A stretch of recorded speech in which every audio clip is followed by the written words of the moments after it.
पहले दिन हमारे विश्वास को भगवान शंकर ने पुष्ट किया। जब मैं 13 वर्ष का था तो शाम के माताजी से केवल बताया, पिताजी से तो हिम्मत नहीं थी क्योंकि बहुत कठोर स्वभाव के थे, तो उनसे डर लगता था बात करने में। माताजी से कहा कि माताजी हम कल बाबा जी बन जाएंगे। बाबा जी उन्होंने विनोद समझा और हमारी बात बन गई, क्योंकि उन्होंने विनोद समझा। अगर सीरियस समझती तो रो देती या कुछ हमको आदेश करती, और उन्होंने विनोद समझा तो ध्यान ही नहीं दिया। भगवान ने हमारी बात बना दी। सब सो रहे थे, उठे, पिताजी को मानसिक प्रणाम किया, सैया पर थे, माताजी को प्रणाम किया, भाई बहनों को, और एक छोटी सी गीता, चटाई और वो एक लोटा, क्योंकि गायत्री यज्ञोपवीत हो जाता है ना, तो गायत्री के लिए उतना लेकर बस वो घर से भागे। पैजामा कुर्ता या ऐसा पैंट शर्ट, हाफ पैंट या शर्ट या पैजामा कुर्ता क्या था मुझे ध्यान नहीं है उस समय, मतलब गृहस्थी वेश में ही भागे। और चलने के बाद थक गए तो एक शंकर जी का मंदिर आता है नंदेश्वर, सरसौल में, सरसौल ब्लॉक में नंदेश्वर महादेव, वहाँ जंगल में जाकर के रुके। अब जब 12 बजे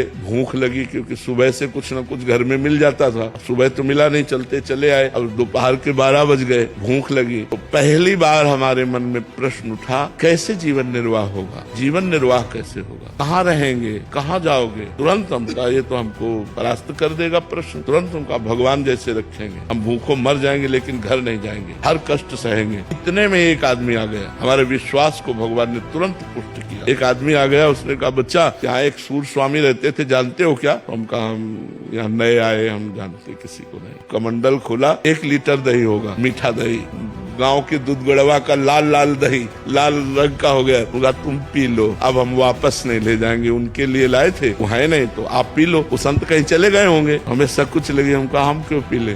बोले नहीं पी लो, महादेव जी की ऐसी इच्छा है। उसी लोटे में डाल के 3-4 लोटा निकला, छोटा लोटा था। जब वो गए तो 1 लीटर दही में खूब छक गए ना, और जो ही गए से शंकर जी के ऐसे पिंडी को पकड़ के खूब रोए। हमें विश्वास हो गया कि हमारे जीवन का आप पार करेंगे, आप स्वीकार करेंगे।